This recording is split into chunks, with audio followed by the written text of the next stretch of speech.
Welcome back. Thank you so much for staying with Look Up TV. The hashtag is The Morning Drift. And time now for us to have our morning conversation. We all love to be in beautiful spaces. And that also takes something. And so for our discussion this morning, we are talking about interior decor business, which is slowly starting to gain momentum in the country. And on set right here with me is Kola Wahungu, who is an interior designer. Good morning. Morning. How are you? Where did the Nairobi rainy Wednesday get you? Coming here, there's a lot of traffic, and yeah, but I'm so excited to be here. Right. Thank you for having me. Right. Yes. And our set is very elated. Yes. It is beautiful. I can only imagine living in a space with this kind of lighting. I know there's so much, but we need to start our conversation from somewhere because you could get lost Right. in all this beauty. Yes. So, interior design. Let's talk about where did the dream first begin? So for me, my dream began in 2017. So I just kind of had the liking towards design in general. So I just decided to start seeing, watching shows. And then that's when I started thinking about the lighting. So that's when I decided to try a few pieces. Right. So I first started at my mom's house. So I did a few lightings. Then I knew I'm ready to go out there and you know, start this. Would Yes. you say then that just growing up, you were interested in making spaces beautiful, or maybe even clothes? Like, where does this creativity come from? I think it was innate from the beginning, from when I was young. I just didn't know then how to go about it. But then when you have a long-term friend who's been doing this, so we started with him, the crafting and all this. He's a very good woodworker. So I just decided to, you know, challenge him and be like, let's start something. And this is where we are today. Okay. Really, yeah. So far, so good. Yes. Okay, and what are the elements, the basic elements of decor? You know, for as long as I can remember, just growing up, then the word decor would come at around Christmas time. Yeah. We would have the ribbons, and you Yeah. cross them, you put strings, yeah? You On put the strings, ceiling, yes, yeah. on the ceiling, and you put a nail somewhere on one end and on the other, and you put ribbons going down, and you put balloons. So Yeah. that was the kind of decoration that a lot of us experienced growing up. Right. So making spaces beautiful then, what are the basic elements, like when you walk into a room, what are the Yes. basic elements that you're supposed to be seeing? Color. So color is one of the very most important key elements in design and decor. So what energy do you want to bring into the room?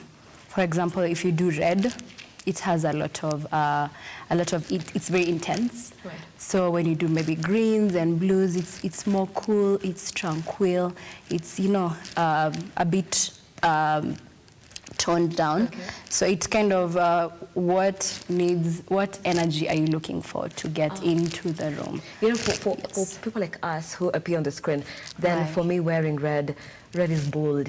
It's very It means bold. that I'm commanding. Yes. I'm commanding the stage as I speak. So when it comes to decor, Yes. it's just the same. Yes, it's very intense. So you have to be very careful when you're doing red because then it's already a bold color. So whatever you're putting in the room should take a back seat so they're not competing, it's not too chaotic. Okay. Yes. So when I walk into the room, then already by the color on the walls. You can already tell the energy in the room. Oh, okay. Yes. So and what else? I see here we have lights. Yes. So is the lighting part of it? is definitely a very important element also.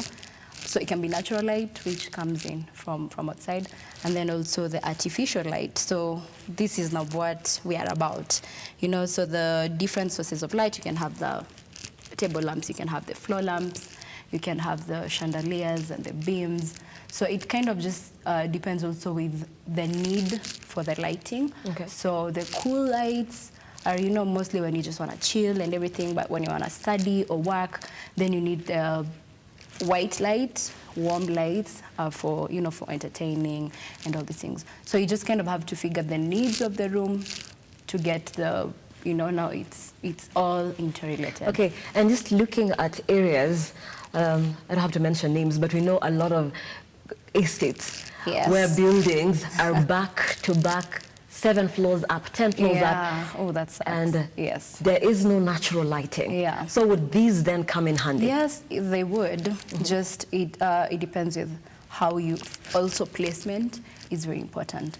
But in all houses that I do, I always advise to have an overhead light, to have a floor light, and to just have one that's hanging around there, just in case you want to read or you want to just kind of cozy up the place. So you always need more variety sources of light. Right. Yes. And so would you say that the light in itself, so not only for the function of seeing, but as well beautifying the space, does it warm up the space as well? Yeah, visually, yes. Visually, for sure. It might not like warm up the space like that, so but visually, when somebody gets into the room, then it's quite beautiful to look at. It just looks really cozy. Okay. Yeah, so aesthetic, definitely. Okay, and so let's talk about the business part of it. Yes. There are very many beautiful spaces in the recent times in the country. Yes. Such that when you go to a hotel, you could almost pick a certain theme. When you go to a restaurant, a bar, sometimes there's almost a certain theme. You could pick out that there is something they're going for, something classic. So then, how do people decorate spaces? How do you decide to call this classic? To call this modern, yes. Yes. So that's the work of the interior designer. Okay. So a good interior designer knows exactly what the client is going for. So I approach a client with, what do you want in your space? What kind of furniture do you want in your space? What kind of lighting do you want in your space, yeah? So from then, I can tell the kind of style, decor style. So we have variety of decor styles. There's modern, there's industrial, there's rustic.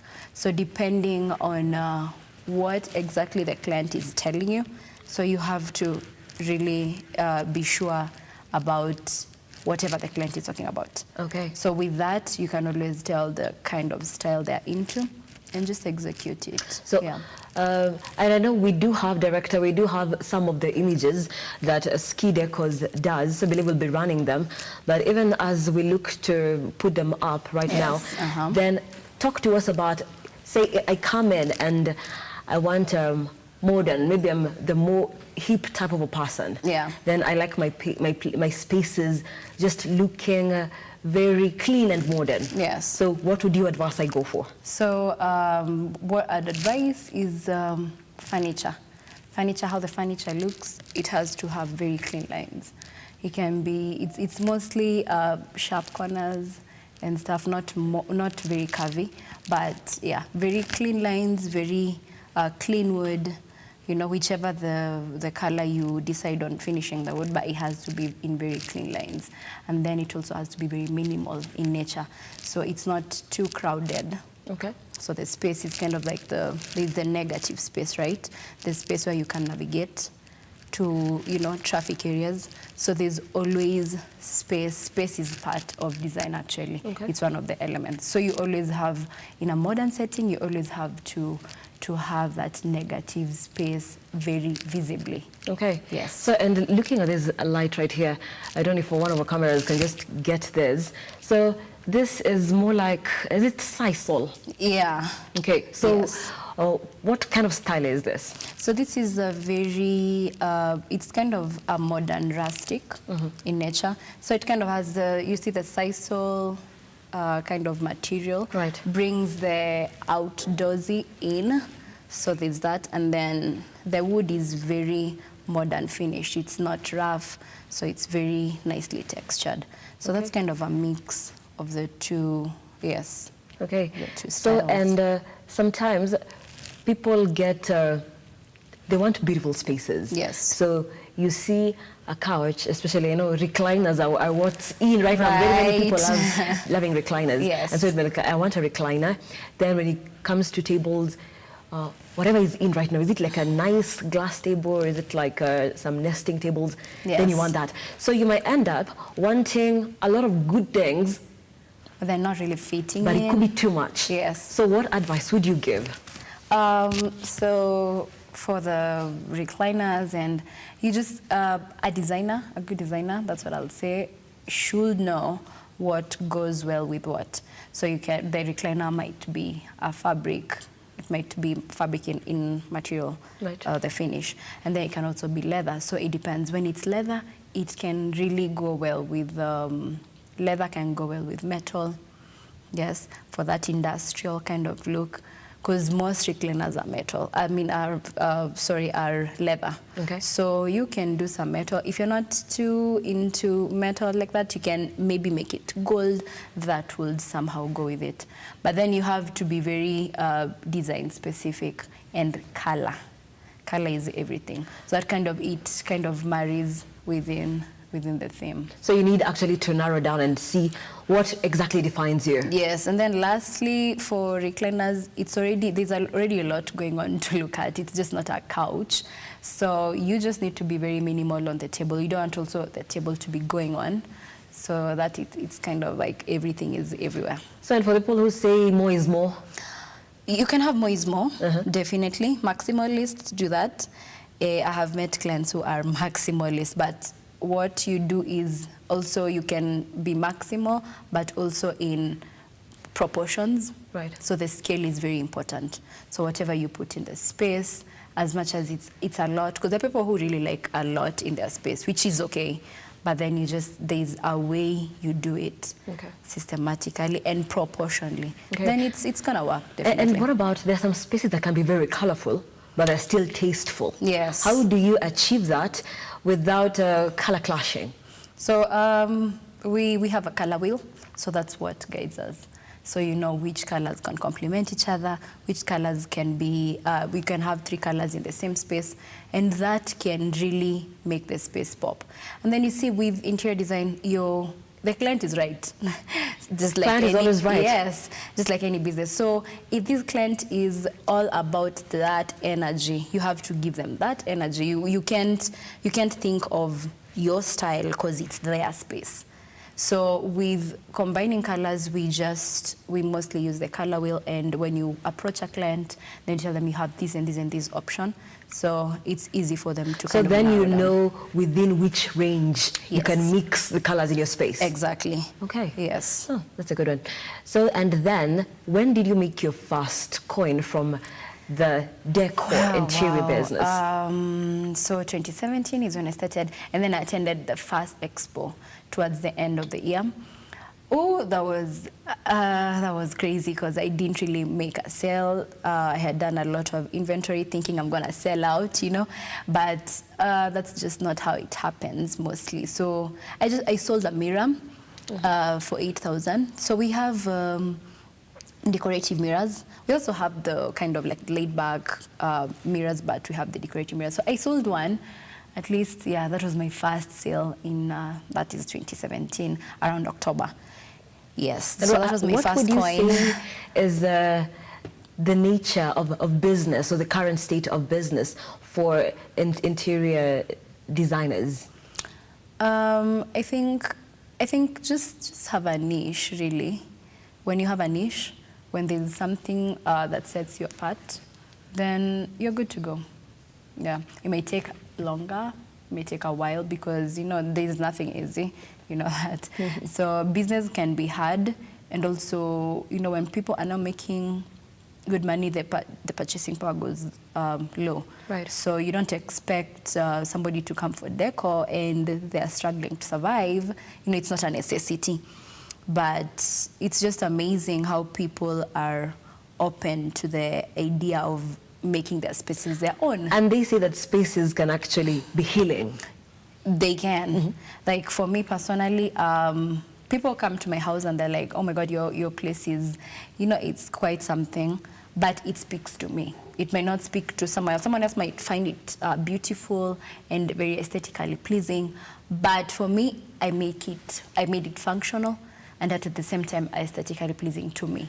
So when I've had a bad day at work, or I've had a crazy day, I just get home to that space. It's really beautiful. You just feel very relaxed. It's it's healing for sure. And then also with the colors, so you just kind of decide on what colors work for you. You play around with. Yes. Okay. So and it's funny that I was reading about a certain designer that I really like, and she was talking about color and how just to know what kind of colors work for you, just go to your wardrobe and look at the clothes that you have.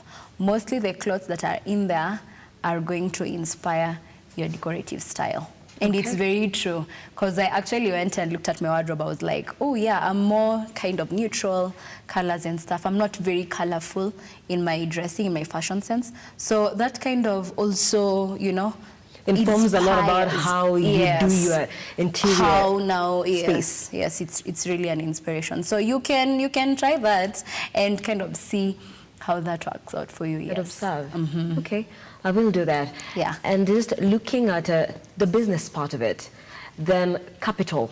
You know, like for any other business, capital then is very essential. And for most people, just the initial capital, the lack of the initial capital, then they just postpone the dream or postpone the business idea. Yes. For me, I think just that. Honestly, just that, because you can never have enough money to start something. So just start. If starting will make you get a loan, then do that. You know, provided you can handle. But yeah, you can start small. You don't have to have like crazy money to start anything really. So I feel like passion, it will inform that. So just go with your gut. And then just start from somewhere. For me, I started with lights because I didn't do this in school. So this was passion.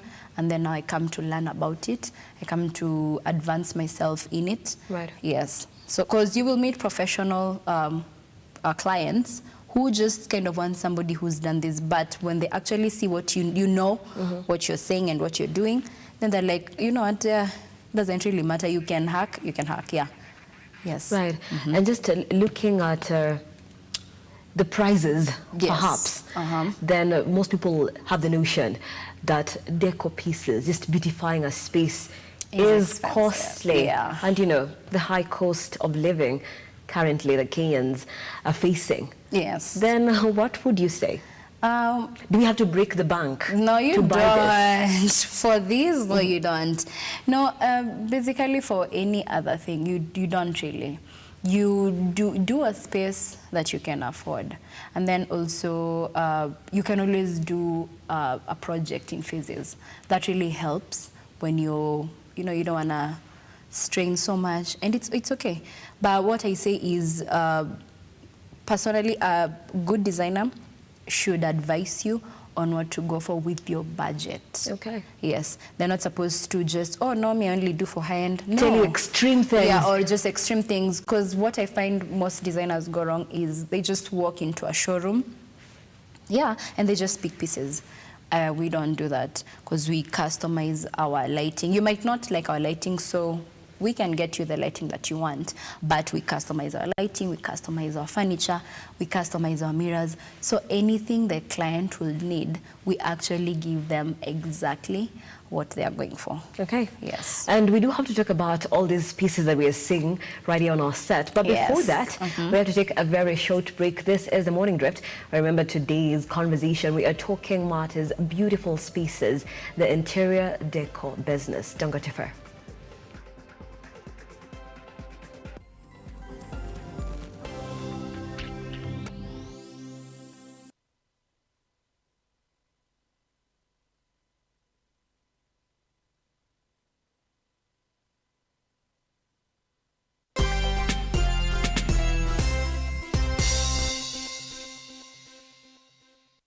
The Healing Jesus campaign is coming to Kenya. Join evangelist Decor Mills as he preaches the gospel of salvation with miracles, signs and wonders.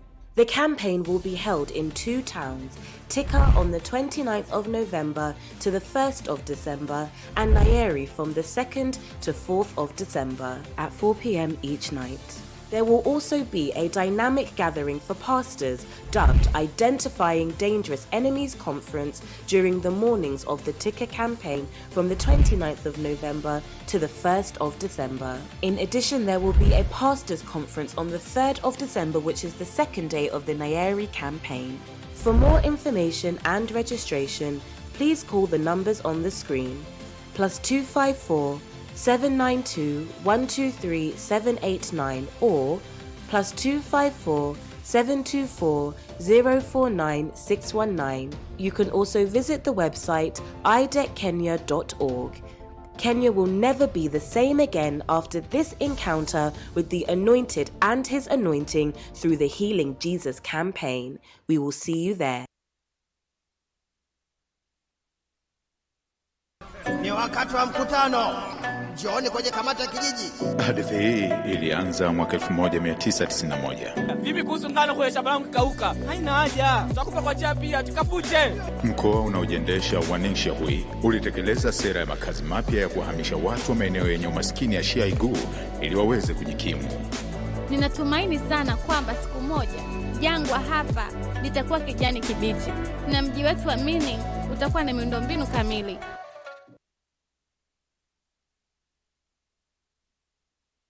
Welcome, you're watching The CEO. On this show, where we invite masters, captains of industry. It's all about working in teams. Customers are happy, it's a good month, the markets are good. I mean, those are very exciting moments.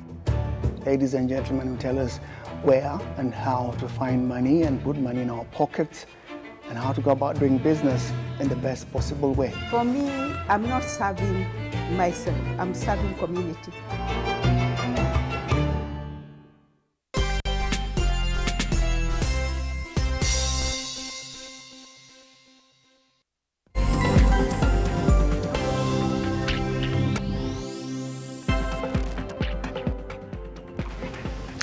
Welcome back. This is Look Up TV, and of course the hashtag is Morning Drift.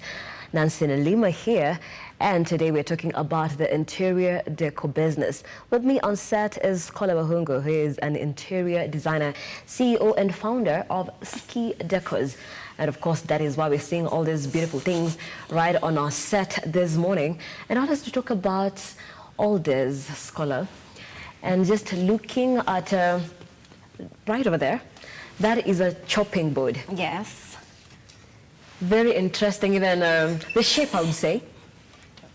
Yeah. Okay, so very crafted. Then what informs that, and even the type of wood, perhaps, that made it? So with these, we made with the If you can just hold it up so even the cameras can get it as well. So we made these with hardwood, mahogany, because it's relatively available. So, and then we just imprinted the words with resin so that, you know, it's aesthetically pleasing but at the same time functional. Okay. So you can have this hanged in the kitchen, or you can have it, you can actually use it, yeah? Right. So, and why foodie? Because most people are foodies. Yeah. Are you a foodie yourself? I am a foodie. I love food. So I want my kitchen to actually be going on because I love spending time there. Yes. Okay, and now let's move over, just sampling some of these things that we have here. Okay, right here. So these are... Those are coasters. These are coasters. So they're what you put on the table? So that you don't damage your table. Okay. Yes. So these are the coasters, and they're in different shades, Yes, I'd say. So for this? So for that, it's kind of like a burnt wood. And that's also mahogany. This? Yes. So this is mahogany. And so maybe the difference, what informs your decision to decide just like... variety. Yes, okay. Just having a variety, yeah. But you can have a specific design that you want. The same way we do the wood for the lamps, so we can do that also on the coasters. Also variety, because some people will always love mahogany. Exactly. Hardwood. And then some people will be like, if you can do my softwood in a better way or a different shade, I will go for it. Yes. Okay. So, and just looking at even the lights that are on our set this morning, you did say that it's more of the rustic. Yes. More of the rustic vibe. So just looking at even what's behind us here, then, okay, do they have names? Yes, they do. Okay, yes. What is this one specifically? So that is Vuli. So I named them, these are table lamps, I named them according to Misimu. I don't know how to say that in, yes. So like seasons? Like seasons, okay. yeah. So Vuli is kind of a season. I'm not very good in Kiswahili, but yes, then we have Chale, we have Mawimbi, we have Makini, we have Kona. This was inspired, South African inspired a little. Right. And then this is Chewi, and then we have Chewi over there. Okay. So yes, they all have names, you know, we make it very, with that personal touch. So when somebody actually buys them, actually there's a client who asked, your lamps, what inspired you to make them? Then I was like, oh, just some Kiswahili words to just kind of authentify it. Yeah. So and then Kiswahili kitukuzwe. Kiswahili kitukuzwe at the end of the day, yeah. So then just making them to have that personal touch, that when you actually send it to someone or sell it to someone, it has that touch. Okay. Yes. And it's just not a light imported and stuff, yes. And in the spirit of Black Friday, do we have offers? Yeah, we do. On any of these items? So that we actually do. So they can be going for 20 or 30% off. Okay. Yeah, which is a good discount, I think. Right. I should think. So we have some of these in stock, but there's some which are not here, which have to actually be made on order. So we actually basically make our stuff on order. So, but there are things that we always just have in stock because you just never know. Right. And then, yeah, so with such a business, you kind of have to see what is going more and have kind of more of that in stock, so that you'd never have to, all the time a client is ordering something, you're going back at it and the timelines and stuff, yes. Okay, and looking at what we have on set, then yes, there's a lot of wood and a little bit of metal. Yes. So then why wood? Why does wood feature the most in your pieces? Oh my God, because we, my main inspiration was wood. So all our lights are made from wood. So we know how to just craft wood. I can say that's a niche also. So wood for us, because when you see this, it's not the same finish with this, neither with that, neither with this one. Right. So first of all, in Kenya, it's very hard to get like different types of wood, so we don't have a variety of wood. So all these are actually the same type of wood. This is all pine, and you just, it's the finish that you do. So you find this is more smooth, this is burnt, right, and then this is a bit, this is burnt, then there's something we do to the wood. My little secret. So, yes. So that's a recipe you don't share. Yes, you don't share that. So, okay, to just kind of have, and then you can see also they have kind of different colors going on. So you can always be positive about what you have. Yeah, you can never have too little. So you just, whatever you have, like for us, we mostly use pine because it's easy to work on lights.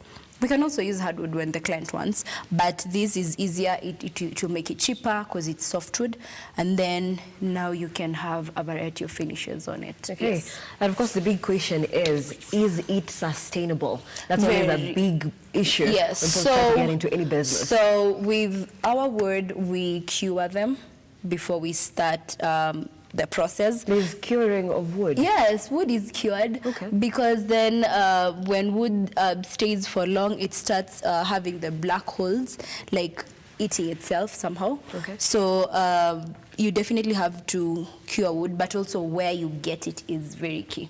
You just don't buy wood. So whatever the wood that you get, you cure it. So we leave them to, you know, to dry up really well, so that it's tough enough so that it can withstand anything. Okay. And you find that most of our lights really stay for a very long time. And the bulbs too, because what we use is LED. Okay, this one is not LED, so it depends with the client. Some people want more beauty, because LED always just has the filaments in it. So if you see the filaments, that's an LED. Right. So this bulb lasts forever.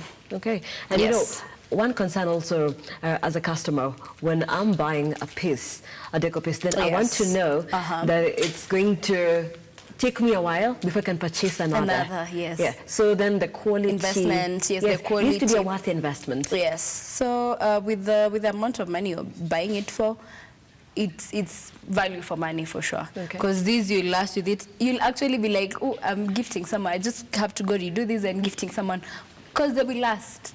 There's really nothing that will happen to this wood, and you can actually see the finish from here, so you can tell this is good craftsmanship. Yeah. Okay, and just the business part of it. Yeah. Then I asked if the business is sustainable. So just how is the business doing in the country right now? What would you say about the decor business in the country right now? Are designers getting more opportunities? Just what is the scene like? Gosh. I think sustainability depends on what you're doing exactly, because everybody now calls themselves designers. I have seen that a lot, but it's, do you know exactly what you're doing? Do you know exactly what you're going for? Yeah. So, and then also brings me to being authentic. It brings me back to being authentic. You really have to be authentic in what you do. Like, what sets you apart? Why have ski decors and not have any other interior designer coming in who's more known, who's done more work? So what sets you apart? So for me is, if somebody looks at the projects I've done, a few residential houses, I've done a commercial project also, so an office setting. So yeah, so when somebody sees that, they're either gonna be for it or not. So you see, like, it's just like any other business. You're not there for everybody, necessarily. And how do you then take criticism? Because not everyone might like what you do. Well, before I had to learn, because before it used to be very hard to take criticism when you start. I think you don't know what to expect. You think you're always right.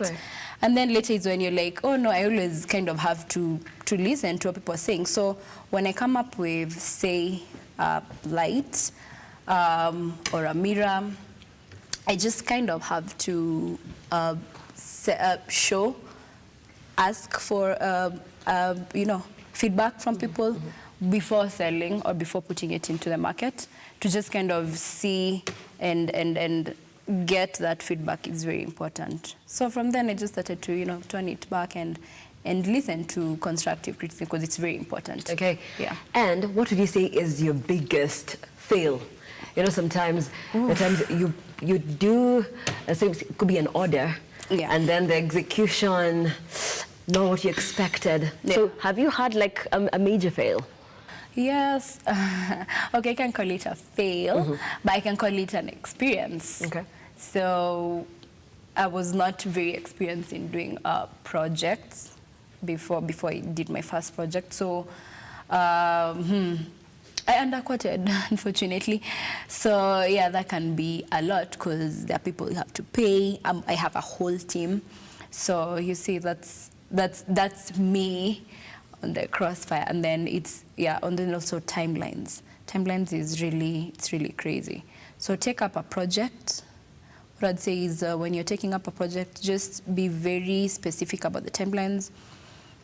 You can try your best, because clients are always very impatient, but then just do something you can handle. Right. Don't don't overpromise again. Yes. Never do that.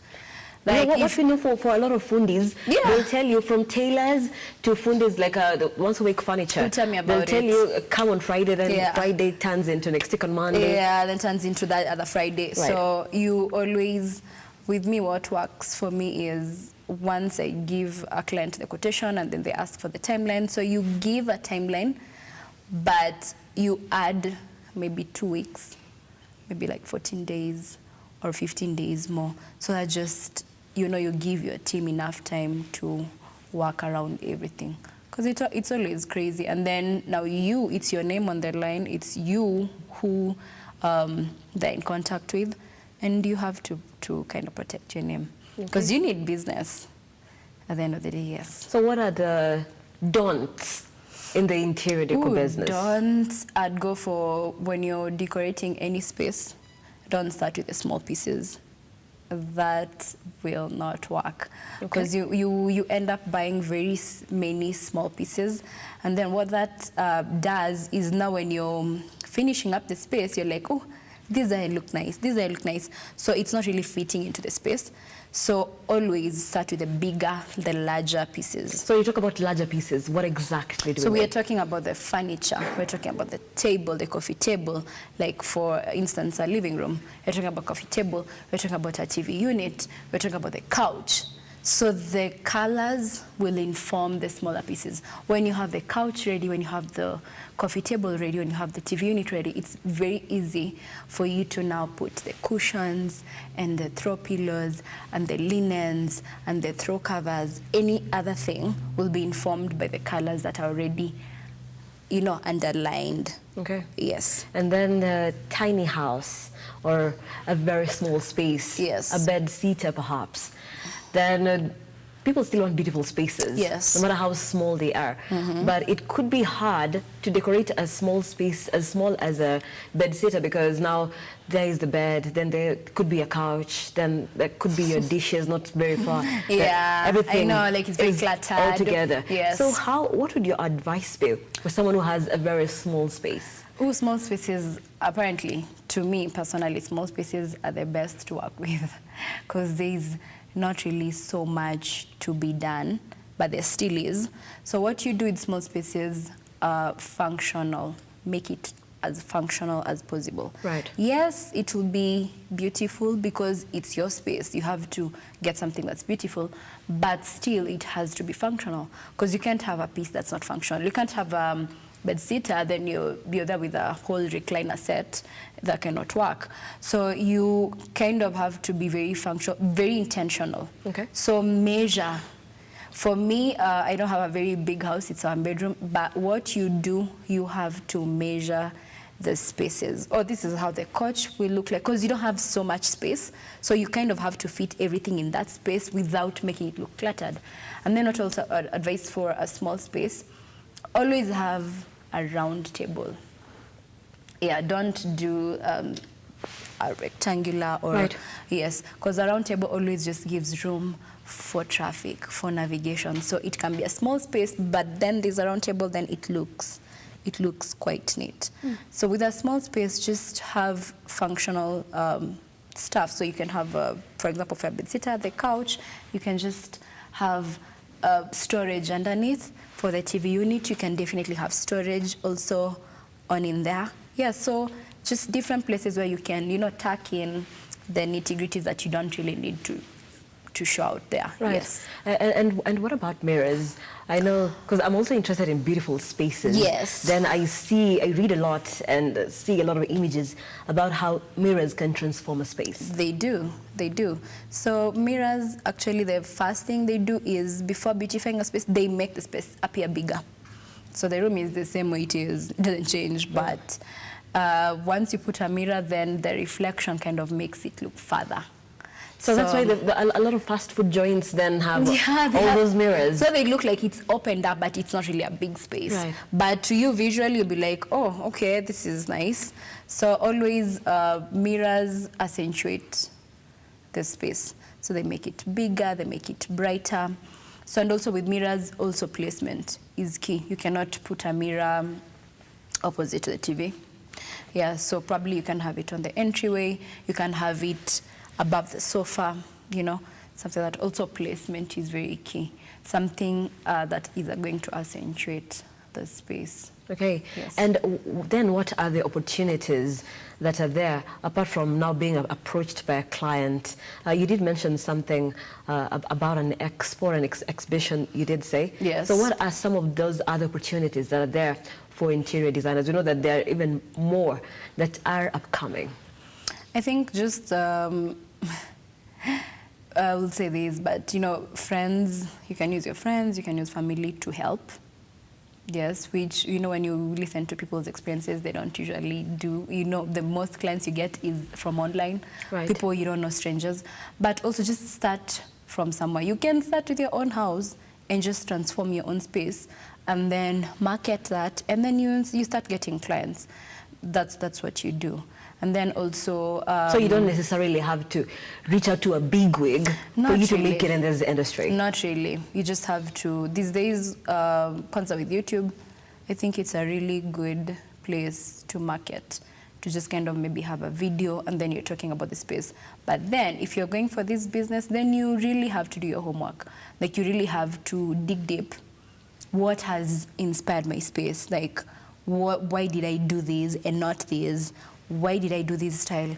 Why did I do this couch? Why did I do this rug and not a linen one? Why did I do a cotton rug? Why did I do... So everything, all the textures, all the layers, all the lines, everything about what consists of design, you have to have it here, because then it becomes easy when you're defining a space. Okay. For me, like the projects I've done, I can actually say what inspired this. You know exactly what has informed the decision to coming up with that project. So that's very key. And then you really need to know your shit. So yeah. Okay.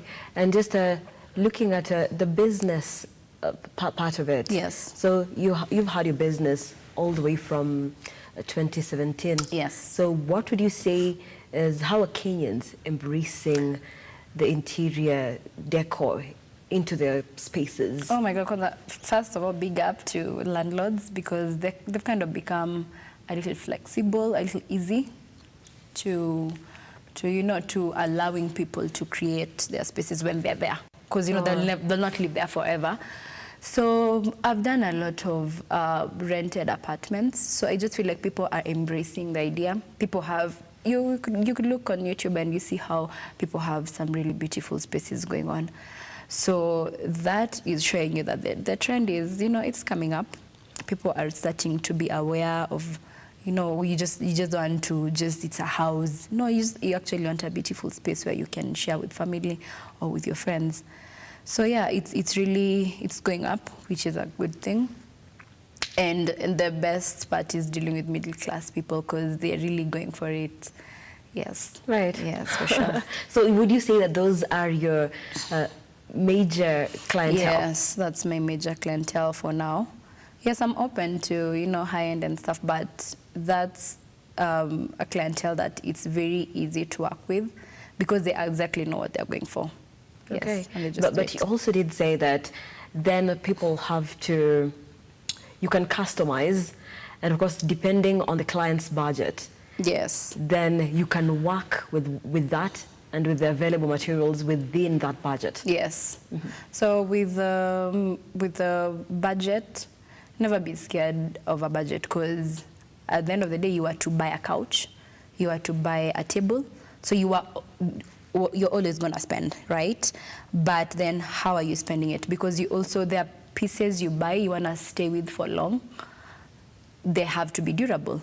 So with interior design, just know where to splurge and know where to save. Okay. You'd splurge on coffee table, on couch, like the big pieces that I mentioned before. You would splurge on that, but on a bed, you'd have to splurge on that, because you want to actually stay with a bed. But for something like a couch, a carpet or throw pillows, that's not something you can really splurge on. So you kind of save on that and put money elsewhere where you really need it. Okay. Because you need a good couch, you need a good bed. So there are those pieces that you will have to spend more, which is good because it's for the long haul. And then there are just those pieces that you can always change as you move from one house to another. So you don't really have to put too much attention to it. Right. Yes. And then there's always a push for Kenyans and even, of course, business owners to make Kenyan brands. Because there's a lot of importation of different goods. Where the people import a lot of furniture, even lights are imported as well. Yes. So how would you say that hurts your business, and what do you think even moving forward the government can do? Oh yeah, it definitely is a downside for for local artisans and we should be promoting our own, made in Kenyan brands. So I didn't really know people are out here doing made in Kenyan brands when I attended the exhibitions. That's when I understood and I felt like I actually belong somewhere, because now I met people who actually craft things, something similar to yours, but everybody just kind of have their own touch. So there's definitely need for the government to come in and help when it comes to people getting local, purchasing local made interior decor elements, because I think it's very important. And then you come and realize you can't really compete with China, because probably I would sell you this lamp at 4,000 bob.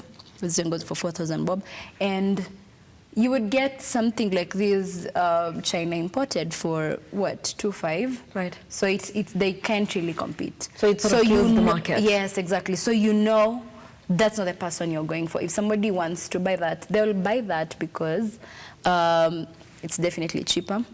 But somebody who will actually buy this will appreciate the work that has been put in it. Okay. Yes. And finally, because I'm being told our time is up, okay, then an advice to, there is someone who's never paid much attention to their space, but now they want to do something about it. But say everything is all over the place. Yes. And it's overwhelming. So where do you start if you want to beautify your space? With a good interior designer, I think visit the space first, then you can advise from there. So it can be somebody who wants to just get rid of everything, and it can be somebody who just wants you to help them with what they have, so you can reupholster. Can make it work. You can make it work. You can, they don't have to spend a dime to get a whole new space. Nobody has that kind of money just laying around. So you can definitely reupholster couches. You can redo the coffee table. So you can just see what to add and what to work with according to their budget. Okay. So. And what's then the future of Ski Decors? Ski Decors, we are definitely getting into real estate, so you'll be seeing us very soon. Yes. And thank you so much for being part of the conversation. We know this is an ending conversation, and I believe a lot of people even just want advice just from watching here. Yes. So, yes. And I believe maybe perhaps we'll be inviting you back to the show just to talk more about spaces, because then we are in a space which is a studio. I don't know if you judged a couple of things around, or maybe we can't give you business. We'll just talk about that. Yeah. But thank you so much for being part of the conversation. Oh, thank you for having me. Scholar Wahungu, who is the owner and founder of Ski Decor. She is an interior designer. And I'm Nancy Lima. Thank you so much for being part of this conversation as well. And let's keep the conversation going across all our social media platforms. To Look Up TV on Facebook, Look Up TV on YouTube, and Look Up TV on our Twitter handle right there. And the hashtag is The Morning Drift. It's bye for now, but I'll be handing you over to Simba Elijah, who will be letting you know what's happening on the business front. Have a beautiful day.